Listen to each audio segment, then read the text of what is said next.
గతంలో జరిగిన యథార్థ కథ ఆధారంగా రూపొందిన చిత్రం రాజు వెడ్స్ రాంబాయి.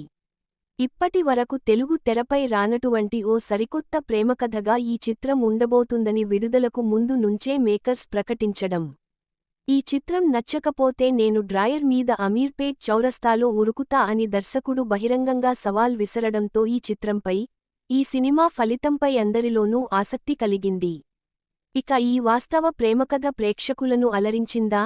ఈ సినిమా సమీక్షలో తెలుసుకుందాం. కథ: ఉమ్మడి ఆంధ్రప్రదేశ్లో తెలంగాణ రాక ముందు ఓ పల్లెటూరులో జరిగే కథ ఇది. ఆ ఊర్లో తండ్రి వారసత్వంగా ఫంక్షన్లకు బ్యాండ్ కొట్టుకుంటూ ఫ్రెండ్స్తో సరదాగా తిరుగుతుంటాడు రాజు. అఖిల్ రాజ్ అదే ఊరికి చెందిన రాంబాయిని, తేజస్విని ప్రేమిస్తుంటాడు. ప్రారంభంలో రాజు ప్రేమను తిరస్కరించినా, తరువాత అతను తనను ఎంతగా ప్రేమిస్తున్నాడో తెలుసుకున్న తరువాత రాంబాయి కూడా రాజుని ప్రేమిస్తుంది. అయితే రాంబాయి తండ్రి వెంకన్న మాత్రం తన కూతురును ఓ గవర్నమెంట్ ఉద్యోగికి ఇచ్చి పెళ్లి చేయాలనుకుంటాడు. ఎట్టి పరిస్థితులోనైనా రాంబాయికి ప్రభుత్వ ఉద్యోగిని మాత్రమే చేయాలనే సంకల్పంతో ఉంటాడు వెంకన్న. అయితే రాజు, రాంబాయి పెళ్లి కోసం శారీరకంగా కలుసుకుంటారు. రాజు గర్భవతిని చేస్తే తండ్రి తప్పకుండా తమ పెళ్లి చేస్తాడని అనుకుంటారు ఈ ప్రేమికులు. అయితే ఈ నేపథ్యంలో రాజు, రాంబాయిల ప్రేమకథ ఎలాంటి మలుపు తీసుకుంది? రాజు, రాంబాయిలు పెళ్లి చేసుకోకుండా వెంకన్న ఎంతటి దుర్మారపు ఆలోచన చేశాడు అనేది మిగతా కథ. విశ్లేషణ: ఇప్పటి వరకు తెలుగు సినిమాలో, ఇతర భాష సినిమాల్లో కూడా ఎన్నో ప్రేమకథలు వచ్చాయి. ఇందులో కొన్ని సమాజంలో జరిగిన యథార్థ ప్రేమకథలను కూడా తెరకెక్కించారు. ఈ చిత్ర దర్శకుడు కూడా ఓ గ్రామంలో జరిగిన నిజ జీవిత ప్రేమకథను ఈ సినిమా రూపంగా తెరకెక్కించాడు. పరువు హత్యల నేపథ్యంలో తెరకెక్కిన ఈ సినిమాలో పతాక సన్నివేశాలు అందరినీ షాకింగ్కు గురిచేసే విధంగా ఉంటాయి. ఇంతవరకు ఏ ప్రేమకథలో చూడని పతాక సన్నివేశాలు ఇందులో ఉంటాయి. ఈ క్లైమాక్స్పైనే దర్శక, నిర్మాతలు ఆశలన్నీ పెట్టుకుని ఈ చిత్రాన్ని నిర్మించినట్లుగా అనిపిస్తుంది. అయితే మిగతా సన్నివేశాలు, సంభాషణలు, స్క్రీన్ ప్లే, పాత్రలపై దర్శకుడు పెద్దగా వర్క్ చేయలేదని అనిపిస్తుంది. సినిమాలోని ఏ పాత్ర కూడా సంపూర్ణంగా అనిపించదు.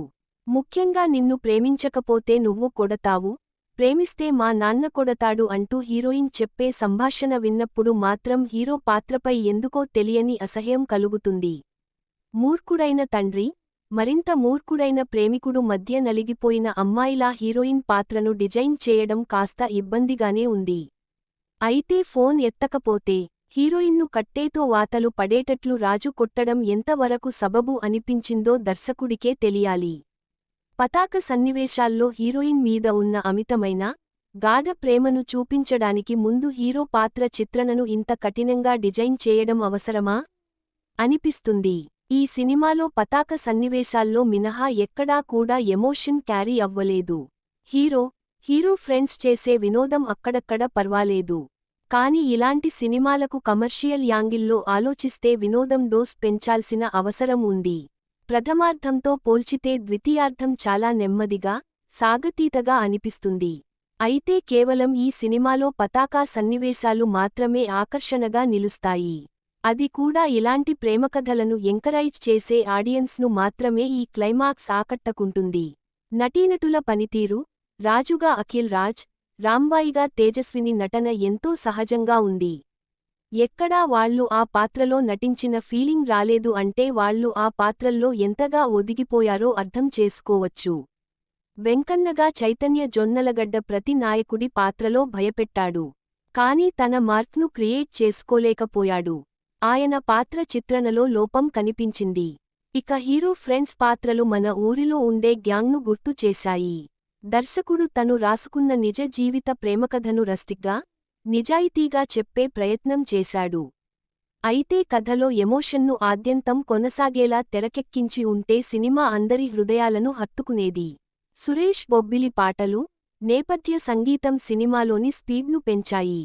ఫైనల్గా, యథార్థ ప్రేమకథల్లో హృదయాలను బరువెక్కించే పతాక సన్నివేశాలను ఇష్టపడే వారికి ఈ సినిమా నచ్చుతుంది.